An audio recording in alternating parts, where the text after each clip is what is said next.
Welcome to my podcast story, the show where podcasters share the real journey behind their voices, from their first mic check to their biggest milestones. Every episode reveals the lessons, challenges, and breakthrough that shape a podcast star's journey. I'm your host, Wisdom Okonkwo, and I can't wait for you to hear today's story. In today's episode of my podcast story, we have Jake Doberenz, the thoughtful host behind Christianity Without Compromise, a podcast dedicated to pointing people back to a Jesus-centric faith beyond the culture wars. Jake brings a unique perspective to podcasting, combining his background as a writer, speaker, and theological scholar who once thought he had all the answers until his education and experiences led him to what he calls a messy third way. His podcast journey emerged from the personal faith evolution, moving from rigid settings to embracing deeper questions.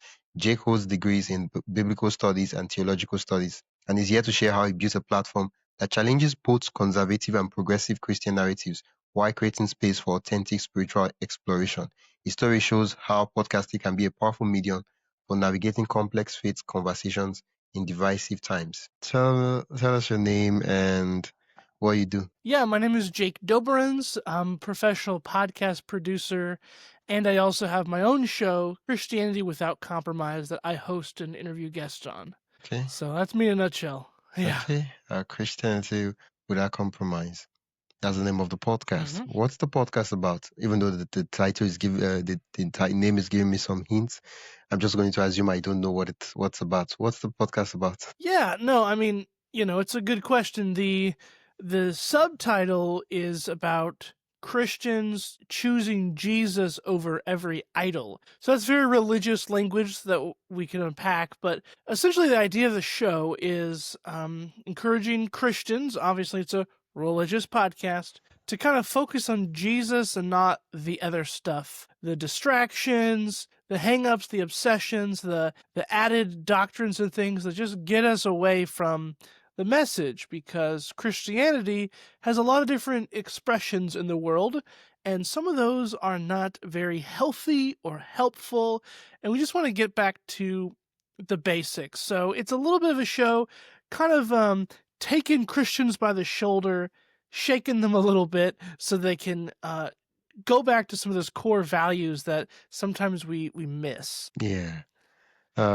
You mentioned earlier on, you said the subtitle is about, right? Can you state the subtitle of the podcast word for word? Christians choosing Jesus over every idol. Okay. So it's for Christians who want to focus on Jesus and not on, again, this concept of idols, anything that distracts or takes away or that we focus on too much. Yeah. When did you start this podcast? I started this podcast last fall, so kind of the fall of 2024. So we're coming up on a year old as of the recording of this. But I've been podcasting for 5 years. I've had other shows, and this is just kind of the latest version where I wanted to be the host. I wanted to get into the driver's seat and have another show. So this is show number 3 for me, but it's only been going on for a little less than a year now. Okay. And before we dwell on this podcast, I'd love for us to step back a bit. Right? You mentioned you've been podcasting for 5 years. What was in what capacity did you podcast as, and what was the experience like? Yeah, so my first experience with podcasting was for just a show where I was just kind of telling stories, and it was more of a kind of fiction. I did some like sound effects and stuff, but that was really hard to do. That took a lot of work to do a podcast like that. So instead, I did a new podcast where I was behind the scenes. I had other hosts and stuff doing the interviewing. That was interviewing Christian creatives and artists and such like that. And then my job was just to kind of do all the background stuff, the producer role, the everything else. Eventually I did step on and do some interviews in that show, but most of that was behind the scenes with other hosts. Yeah, so when I first started podcasting in early 2020s, before the whole global pandemic thing, a lot of people started their podcast in 2020, but I started just before everybody else. And my first podcast was kind of a storytelling podcast. I told some funny stories and had some sound effects and a couple other voices, but it was really complicated. That was really hard to do because it takes a lot to edit, right? There's just so much into that. So that didn't last very long because I got burnt out. So then my second podcast, I decided to take a back seat and do all the production stuff, all the background stuff. I had other hosts do the interviewing, kind of like what you're doing here. Other people asked the questions and jumped on the Riverside, the recordings and the things like that. And I took that seat of just the producer. So I was marketing and designing the episodes and writing the show notes and just doing all the admin stuff. Yeah. Which was fun sometimes. I did miss kind of like being on the microphone. And for that show, we were interviewing Christian artists and creatives. Eventually, I did jump on and get to interview some people, do some episodes and things like that. And ultimately, that show was sold off to another company that wanted that kind of material and stuff like that. And so that ended. And so when it comes to what's now called Christianity Without Compromise, I said, I want to jump back in the podcast seat. I like asking people questions. I like talking and stuff. Yeah. And the background stuff, I do it, and I do that for other clients now and stuff like that, but it's not as fun as what we're doing here, right? Like just getting to talk and share and hear, that's really fun. So I wanted to be in that seat for this new podcast. So yeah, I've worn kind of like every hat in the business, I've been the editor and the marketer and doing all the admin and show notes and whatever, and the host. So Yeah. kind of done it all in Okay. the last 5 years. Yeah, it is a privileged place to be, to have all this experience. It makes a lot of the work quite easy. When you decided to start Christianity Without Compromise, now of all the different ideas of podcasts you could have started, why Christianity Without, why this type of podcast? What I mean is why this idea? I mean, you could have started a podcast on Christianity, talking about with artists and creatives, just like the show you were doing previously before you left there. You could have started your own show. You had the rights to do that kind of thing, but why Christianity Without Compromise? Why this specific idea? Because this podcast is it's not a quote unquote, it's not a generic Christian podcast. It's specific, right? It has there's a clear idea for the podcast. And why this? Where did this idea come from, and why did you decide to start this specific type of podcast? Yeah, no, that's a great question, because when I first started, it was called something else. It was called Theology Meets World, and it was going to be much more general. Theology is just this fancy word that talks about all the things having to do with God and the Bible and religion and whatever. Like, at first it was kind of the show for everybody, and the thing was, I just wanted to talk to cool people. Like, I want to talk to that guy, I want to talk to that girl, I'm going to have them on my podcast. It was kind of for everybody. But over time I realized, okay, I need to be more specific, less general. Okay. Because sometimes if a podcast is for everybody, it's kind of for nobody. They just don't really know why this one, what's in it for me. The reality, right, is people are a little selfish. It's not always bad. It's just they want, why should I listen to this? Why do I care? And so I want to give them more of a reason to care. Yeah. And I did that by focusing. I said, okay, here's what we're going to do. There's a lot of topics in theology. There's a lot of stuff we could talk about. But some of it doesn't really matter. Some of it's very nitpicky, very specific and nuanced, all that kind of stuff. What actually matters? Okay, I said, I want to focus people on the core values, because there are all these conversations we could have that are really distracting. So let's focus on what's the most important thing. Let's narrow it. And so every episode we come in with a topic. The guest comes in with a topic and says, hey, here's a problem I see, and here's the solution. So every episode, the listener gets something out of it. They have a problem identified, and then we work our way out of that problem to a solution. Always going back to the Christianity without compromise, right? The Christianity that isn't watered down or isn't distracted, just the basic kind of thing. And so that's the focus there. That I think has really made a big difference, that I decided, oh yeah, that's a lot more beneficial. And the show's grown more when it's just a little bit more niche or niche, however people say it. I say niche, which apparently is wrong. It's a little more specific, a little more narrow, and that actually has seemed to be successful. That actually works really well. So that's been something that's been really beneficial to kind of have that focus. Yeah, the thing about oftentimes we want to have this big grand show, which there's nothing wrong with that. But the thing about having a specific and clear podcast is that even before people click on uh, play, with just the title of your show, they already know what to expect, and they know if the podcast is for them or if it's not for them.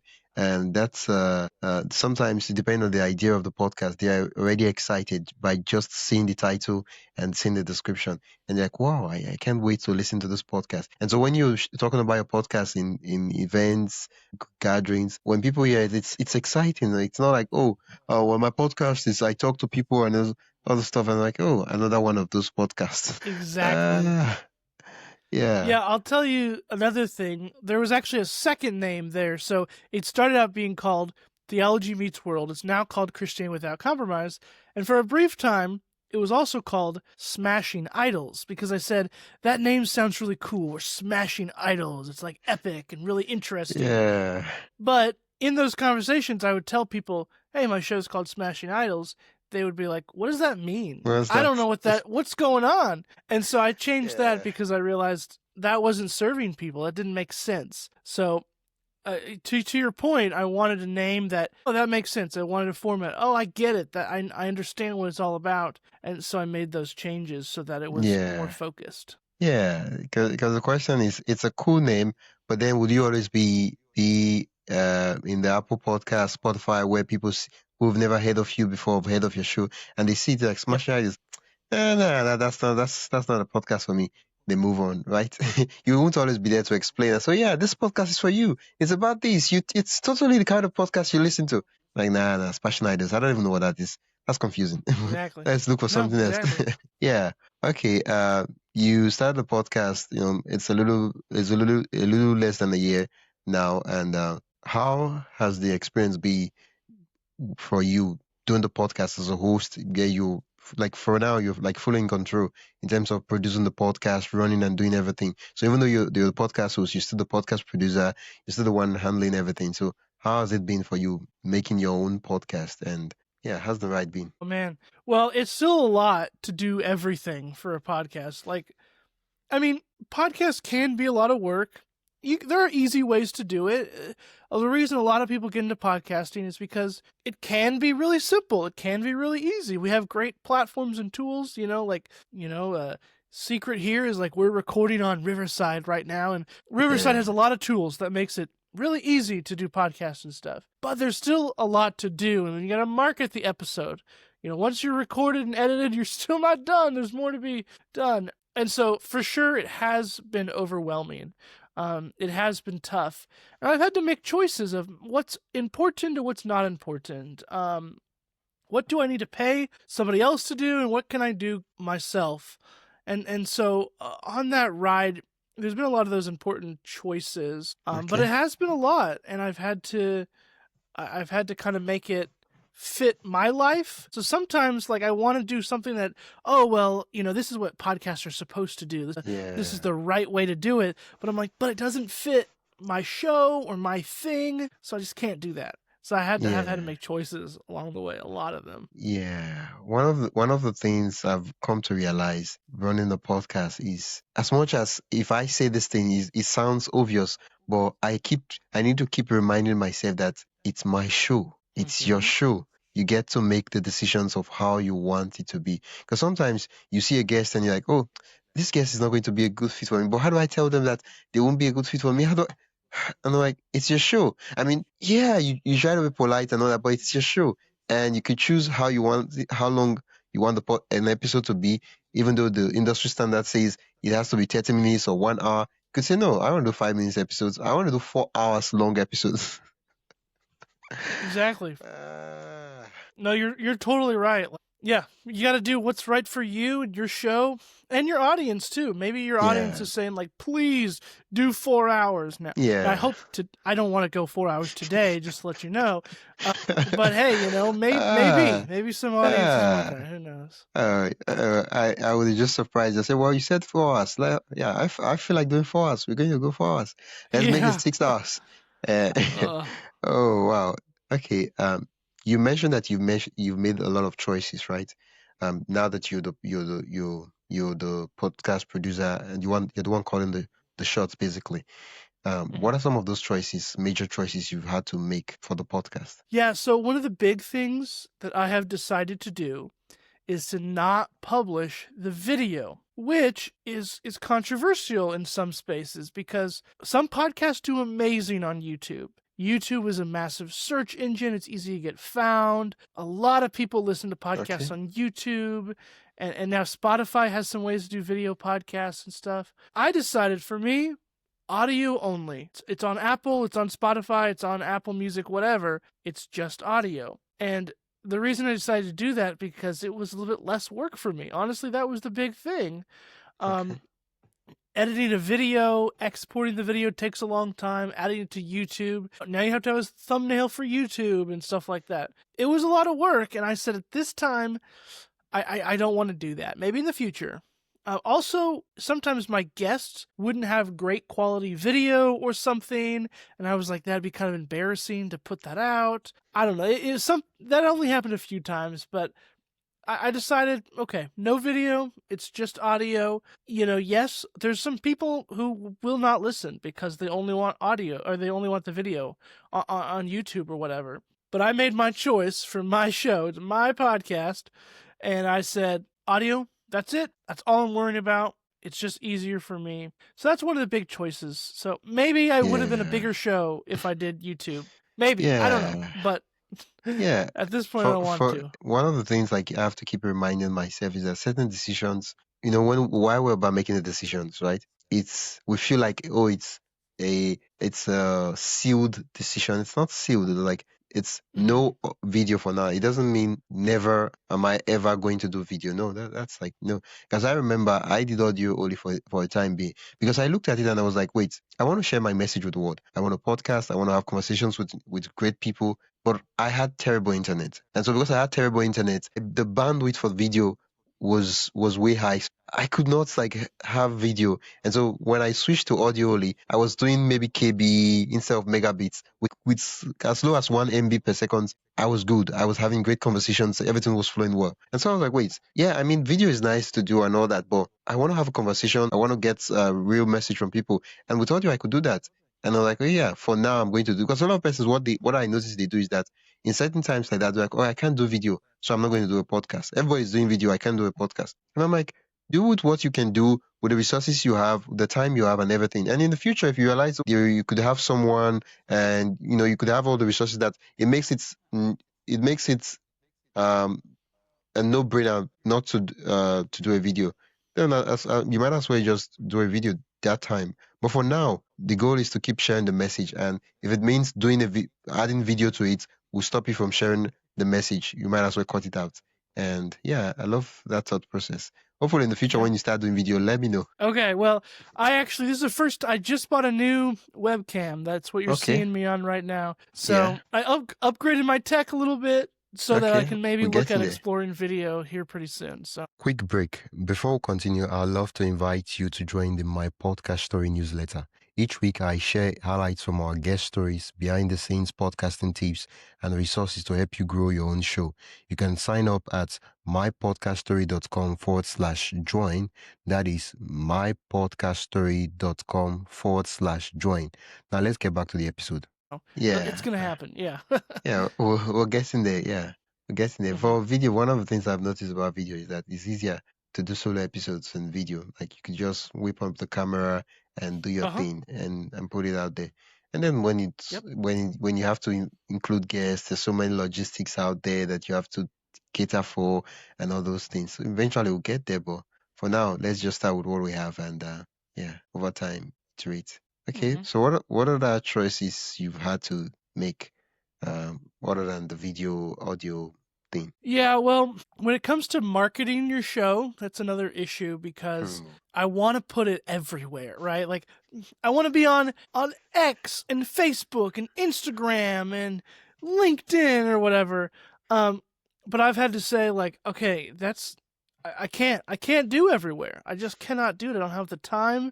I don't have the patience. And so when I promote my show, I'm primarily promoted on two places. Threads, which is like Facebook and Instagram's answer to Twitter/X. Yeah.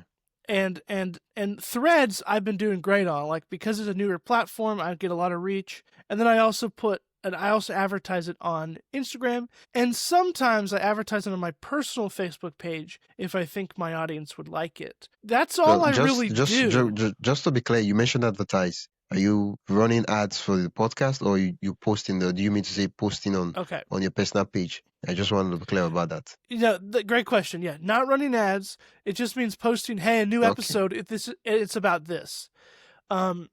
So I put that on Threads. I promote it at least 2 or 3 times on Threads, and then I do an Instagram. I'm not super active on Instagram, but I put it there, kind of thing. And then sometimes I get good traction on Facebook. If it's something I really feel like is good for my audience, and if I tell the story in the right way where people want to check it out, I get some good traction there. But I'm not everywhere. I made the choice to not be everywhere. And I don't even know what to do about Instagram because I barely get anybody like my new episode posts. I put a picture of me and my fiance, it gets like 100 likes. I posted on my podcast, nobody cares. So I don't know. Maybe I need to invest more. Maybe I need to change strategies. Who knows? But that's one of the choices I made. It's like, I could promote everywhere, or I could focus on just a few and try to do them really well. Yeah. And so that's what I've mostly done. I have a Substack, so it's also advertised, or it's also mentioned in my newsletter. My podcast comes out on Tuesday, and then I have a newsletter that comes out on Friday. So you always get a mention of it there. So that's another way I promote it. But again, I had to ask myself, what's kind of easy for me at this point? And that's how I made that decision. Right? My show doesn't make me any money. Not really. It helps me with getting introduced to cool people. I do get to talk about some of my books I've written and stuff like that. And some of the things I'm working on. But if it doesn't make me any money, so because it's not making me any money, I just have to think, what can I actually fit into my work week that is easy and doable and that doesn't just leave me trying to pull my hair out because I'm so mad and angry that there's so much work to be done. Yeah. Because in the 5 years I've been podcasting, there have been times where I said, I want to quit this show because it's been too hard. And that first show I mentioned, I did quit because it was so difficult. I put too much work on myself. And that's when you end. That's when you quit a podcast. So when you put too much work on yourself. But so be smart instead. Make those choices. Yeah, we have limited resources, limited time, limited money to spend. So might as well ask yourself, where do I get the highest return on investment, leverage on, and just spend on that. I'm curious to know what is, you're someone who had experience in editing, producing a show before you even started running your show. So what does your workflow look like? And I mean detailed, zoomed in response, like the apps, the tools you use, like from idea down to publishing an episode. How does your podcast get made? Yeah, well, right now, I mean, my big 2 tools are Calendly and Riverside. On Calendly is my scheduling app. It allows me to schedule guests, and then I ask them a bunch of questions. I should say before I schedule my guest, I do a pre-interview chat. So I call them on the phone. We talk about the episode, about the format, about what's going on. And then I say, all right, and then you can schedule. And when they're scheduled, they're asked a bunch of questions. So I have all the information. I can prepare super well. After that, I start crafting my questions. I do give myself a little bit more work. I know we were talking about giving work, but I give them the questions in advance. I find that helps a lot of my guests. I have very specific questions I want to ask them. Every guest gets a little bit something different. So I send them a Google Doc of the questions in advance so they can read that over. And then we use Riverside to record. And then I typically do most of my editing on Riverside, unless I need any kind of extra help or whatever, and might tag somebody else to do some stuff. But between Calendly and Google Docs and Riverside.fm, that's how I do most of my individual episodes. So, I help out some other people with their podcasts, and it's much more complicated. But for me, those are my main tools right now. That kind of does that. Yeah, and of course, I use Podmatch to find some guests. I reach out to a lot of my own guests, but I also have Podmatch to find some fun and interesting guests every once in a while, and that helps a lot with the scheduling and all that kind of stuff. And that's been a fun platform to use as well, to find guests and to get on other shows like this one. What do you know? I'm curious. You mentioned when you edit for other people's podcast, you use complex workflows, but you don't use those workflows when it comes to your own podcast. So why the double standards? Yeah, that's a good question. I don't know if I would say double standards, but it comes down to what's easier for the individuals involved. And when I'm working with somebody else's, we're not in the same room talking to each other. So now it becomes more complicated just because they have ideas, they have a vision, they have their own calendar. I have to do more things to try to communicate. With me and my show, I'm the boss of everything, so it's very easy because I can make all the choices and all the decisions. When it comes to their podcast, they need to know, like, I need to give them a list of potential guests, and then they need to approve the guests, and we need to figure that out there. So there's more steps to that. And I have most of my clients record on Riverside, just like we're doing now, I've mentioned a couple times here, because then I can go in and pull those files and do what I need to do with them. And then I typically send it off, for my clients, I send it off to an editor. Because I can edit my own shows, but the truth is I know somebody else can do it better. So I hire somebody else to do. I have an editor on my team that does that. So maybe that is where the double standards come in. For my own show, I edit my own stuff. That probably is double standard. But that's just because I'm a little cheap at this point. Eventually, yes, I do want to hire somebody else to do it. If I had the money, I wouldn't do the editing because, again, somebody else can do it better. So when I work with clients, it's always about who can do it better, how can I work with them to make decisions even when we're not in the same space. And sometimes, it takes them hours to check their email. So there's all kinds of more complications that I have to add on that. I might think something's a great idea, like, hey, we need to promote the podcast this way. And then they're like, no, I don't want to use Instagram or whatever it might be. I said, okay, you're the boss. We'll do it this way instead. So it's a little different that way. That's probably why I would say that.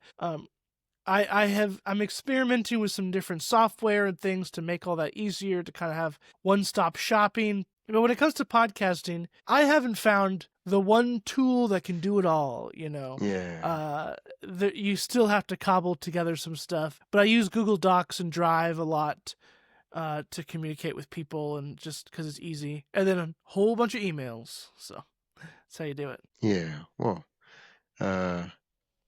for the podcast, you mentioned that what's the podcast host you use?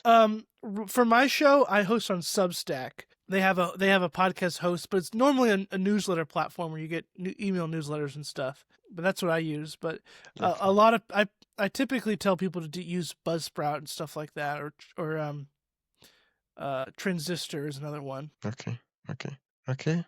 So you're already using Substack for newsletter, so you just decided to add the podcast to it. Is that the one stop? process? Yeah, right. It's all about what's the easiest thing for me, and that is free.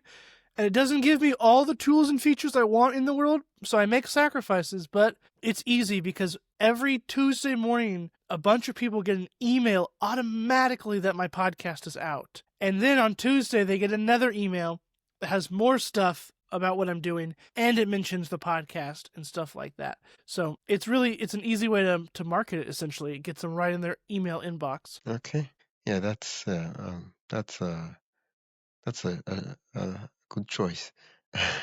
Yeah, a good choice for the pockets. It saves the wallet. There you go. So far for the podcast, what would you say is the major way you've been growing the podcast that has actually been working? There are the ones we do, but the ones that actually work. Well, it's been a slow growth. Social media is tough to grow a podcast on. I think guesting on other podcasts has been very helpful, because if somebody's listening to your podcast, they already listen to podcasts, so it's easier to say, oh, I'm going to go check out that podcast, something like that.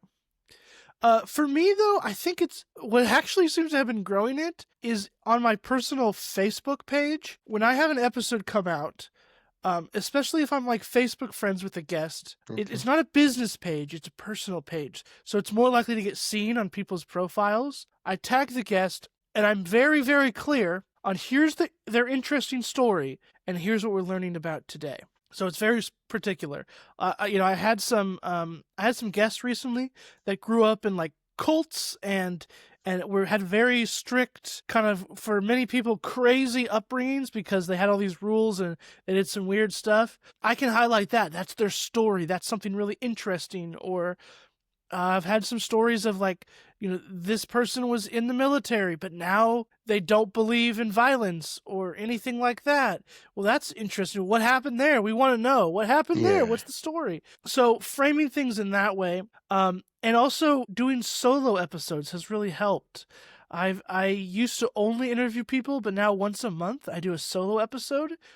And some of those are my most popular ones, which I thought was crazy because who cares about me? Who wants to listen to me?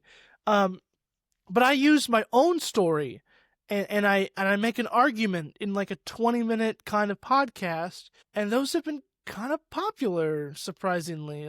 People have been tuning into those because they want to know. And a lot of these are my friends and family who knew I used to believe one way, but now I've changed. So they're like, why? Why'd he change? What's the thing? And so anytime you can frame a podcast around, like, you tell them the story, but you don't tell them the ending. People want to know, what's the ending? How did that happen? They're on the edge of their seats. And so capitalize off of that. And I find that's some of the best podcast marketing. It seems to me that's kind of what's been moving the needle. Oh, okay.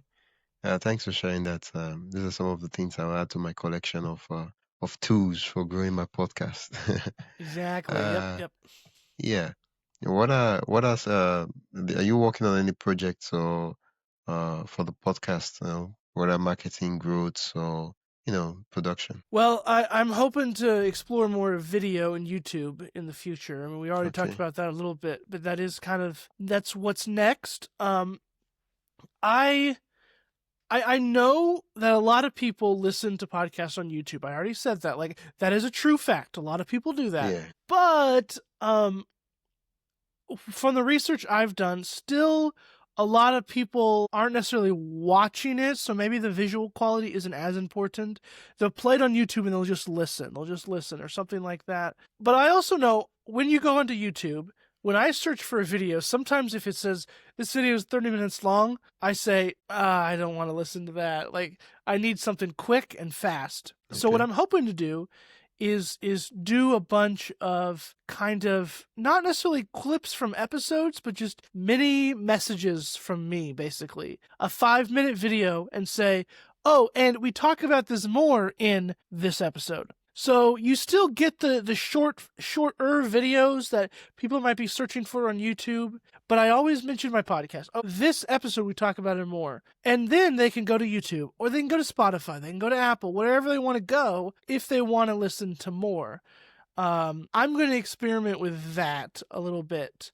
I'm not afraid to be on video, but YouTube is its whole world. It's its own thing, with different rules and things that are popular and things that are not. And I don't know. I'm not going to chase all the trends, but I'm going to explore more. What does it look like to show up on YouTube and have people actually want to listen to you? I don't know. Yeah. We'll see. I guess we'll have to find that. When you start doing the experiment, will you be kind enough to share with me the results?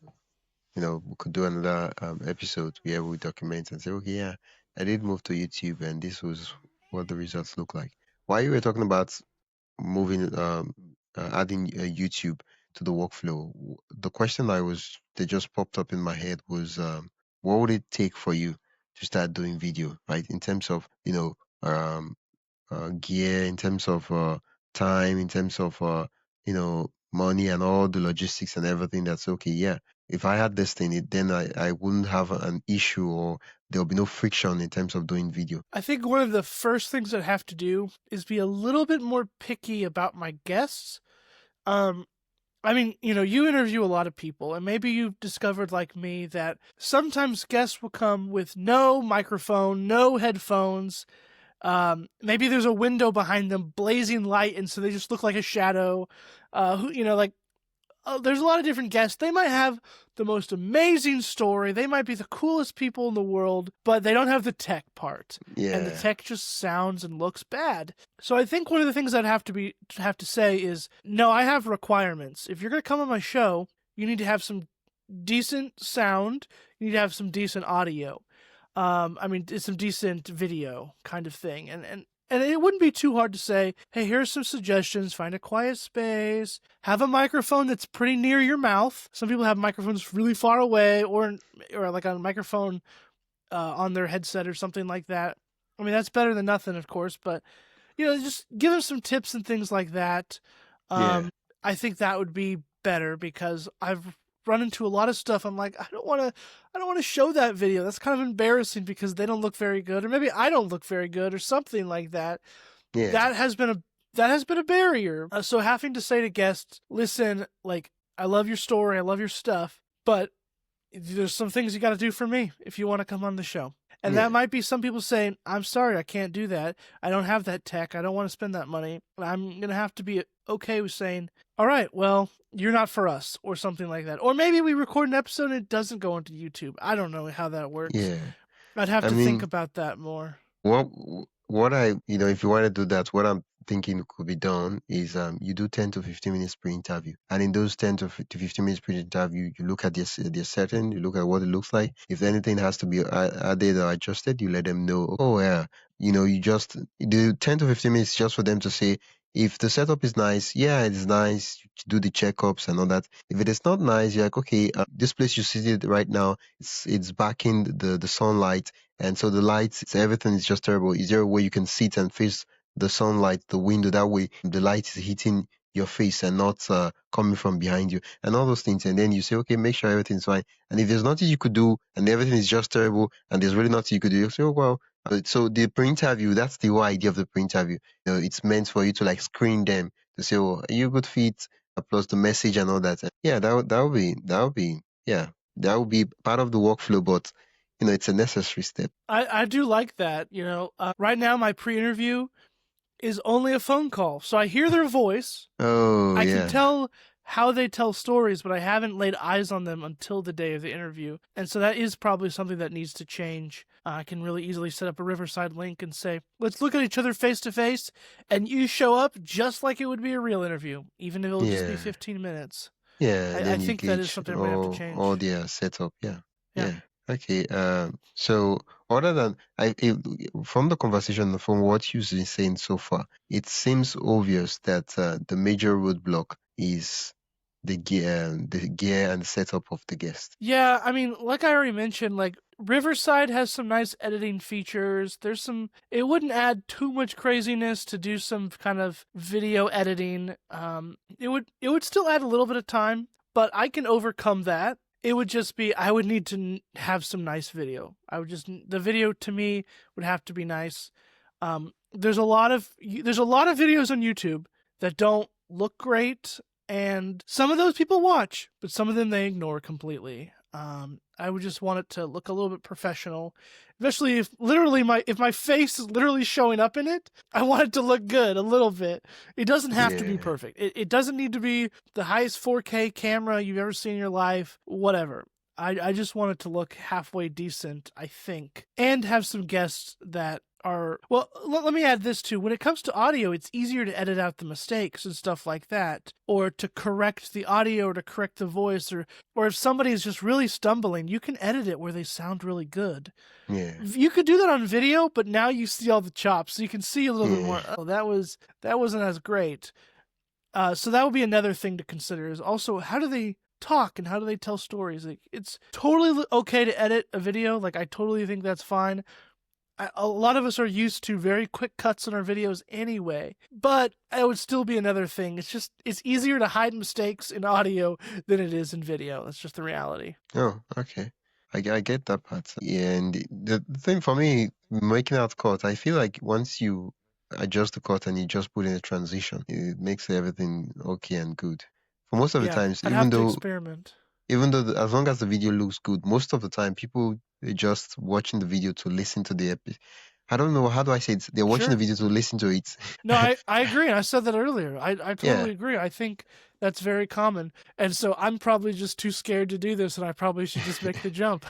Yeah, I'm running out of excuses. the one of the things I noticed is that all the workflow and the process for being on your podcast, it's just like, okay, for like the phone call, it's just to switch it to video. So you're already doing pre-interviews. That way you Uh-huh. just gauge and see what the guest and everything looks like. And it's, how do I explain this now? Since you're, because it won't be like a drastic move where like, oh, we move suddenly. It will be like over time, then we get to make some adjustments and decisions.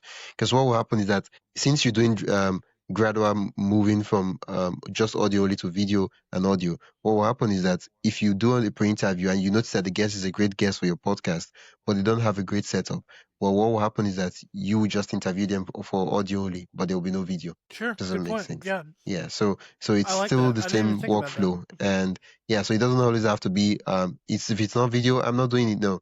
We just do, and then eventually we'll get to a place where we're like, yeah, we can do video completely, and then we just do that. Yeah, I like that. That's good. Yeah, that's something I could change pretty quickly right away. Yeah, yeah. Yeah, because I feel like doing video adds a lot of it's not just because you have to do it, it's just that it adds, it's easier to repurpose, right? Especially for all those clips and all these other things too. Yeah, it's just nice. Absolutely. And you're right about the repurposing. That's one of the best things. That'd probably help me do better on Instagram if I had more videos and stuff like that. More Yeah. the visual aspect to it Oh for yeah, sure. it would do, Yeah. because that's why most people don't, because we, I feel like Instagram, okay, yeah, I just remember what I was about to say. I feel like Instagram, people, for each platform, people have expectation and there are certain ways they behave. It's just like hmm if you what's the word, if you go to a kids event, right, and let's say you're an instructor or something like that, there's a way you behave, right? I don't know if you notice, if you happen to notice like kids instructor, the way they talk, the way they make jokes and all that, it's just different. And then if Sure. you are an adult and you're in an adult conference of men and all those things, the ways you talk, it's just different, right? And so for certain environments, people, there are expectations people have and there are things they do. And so the same thing with Instagram. When people on Instagram, they expect visual stuff, right? Instagram was a platform for photographers from the very beginning. And so people expect to see things, right? They expect to see visual stuff. When they're YouTube, people expect to watch longer form. They expect to learn and, of course, entertain too, right? And one of the things I realized when we were talking about video and audio is most people, they watch YouTube on their TV. And so if you have video, they would play your video podcast, but they would just, once it starts playing, they'll keep on doing what they're doing. It will be playing there, the video will be playing, and they'll be listening to the audio while they're cleaning, while they're working on other things. The podcast will just be playing, and so that's one, like, I don't know how many of your viewers or listeners will be doing that, but that's like one of the things to like consider for YouTube too. Yeah. No, I like it, and that's good. And I hear like Netflix is adding video podcasts or something.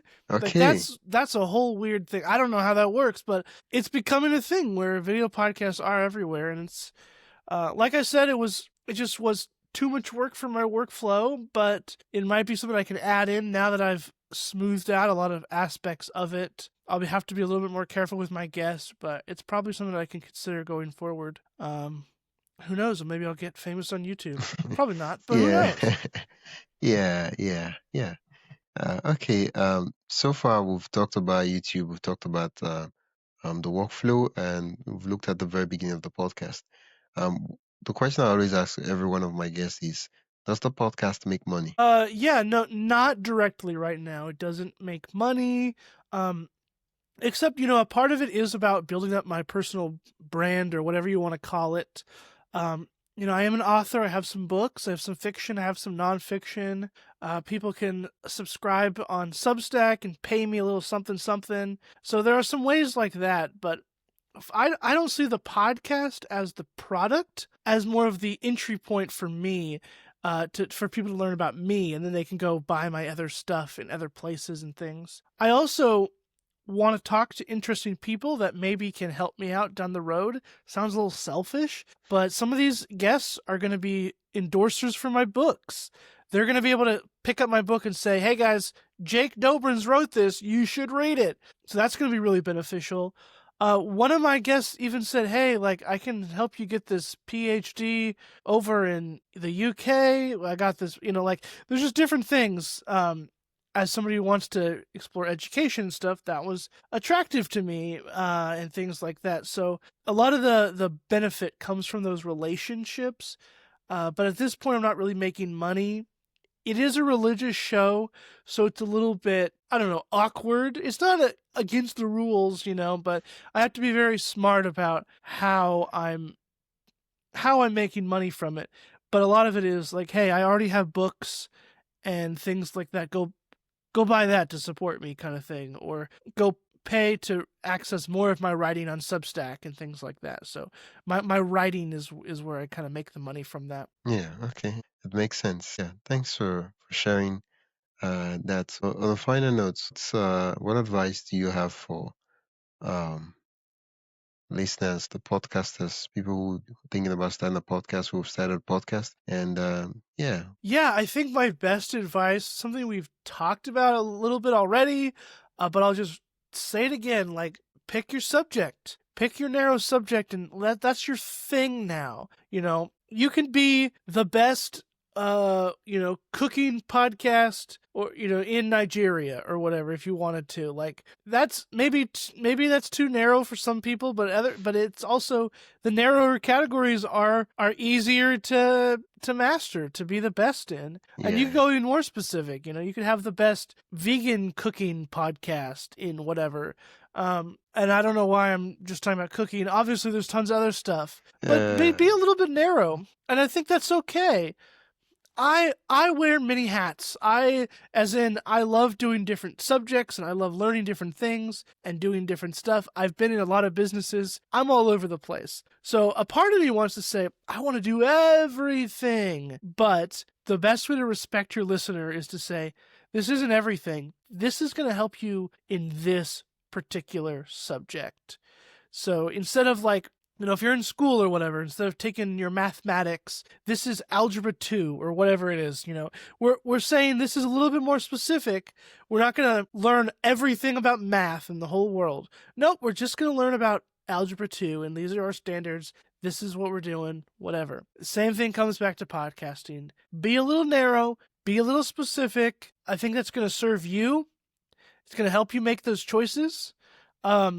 And it's going to help you just grow an audience that is a really big fan of your thing that you do, because you can be the best in your narrow category really easily. And, the old saying is all you need is 1,000 true fans. yeah, And that's all you need is 1,000, just 1,000 people that are a big fan of you, and you can make a living, as the saying goes. I don't know. Hasn't proved true for me, but hey, maybe, just need 1,000. yeah, Yeah, that's my yeah. advice. Pick a narrow Oh, subject. thank you so much, Jake, for sharing that advice with my listeners. And it's Yeah. been an absolute delight chatting with you, Jake. Where can listeners It's learn more about you and connect with you? Well, let me just say, like, this has been awesome. This has been like podcast therapy or something. I don't know, like a strategy session. It's been fantastic. Yeah, but I mentioned Substack a couple times. Doberenz.substack.com is a great way to find me because you can follow my writing and my Can you podcast. can you spell out your full name for those that are just listening to audio only, so that they can get what to type? Yes. Yeah, so my first name, Jake, Jake. My last name, Doberenz. That's a doozy. It's spelled Doberenz. Z is in zebra, or Z in some parts of the world, right? So that's my name, Jake Doberenz, for those listening there, yeah. And yeah, go to jakedoberenz.substack.com. That's a great place to connect with me. Like I said, easily follow all that stuff if you're fascinated. I talk about if you're really interested in podcast stuff, LinkedIn is where I don't talk about my show, but I talk about all things podcasting. Even though I'm still a learner, like I've been on this show, I Yeah, also know a couple things here and there. So if you really want to learn about podcasting and what I think about all that and some tips and tricks that I've learned along the way, and I also talk about my journey as I learn, what I'm doing with video and stuff like that. Jake Doberenz on LinkedIn is a great way to just connect with me. I'm connected with people all over the world. It's a fun community where I can just talk about my expertise there. Yeah. Oh, thank you so much, Jake. It's been an absolute delight chatting with you. It really has. Thank you so much. That's it for today's episode of my podcast story. I hope you enjoyed listening to this journey as much as I enjoyed sharing it with you. If you found value in today's episode, make sure to subscribe and leave a review. It really helps others discover the show. And don't forget to join the newsletter at mypodcaststory.com/join for more stories and podcasting insights. Until next time, keep telling your story because someone out there needs to hear it.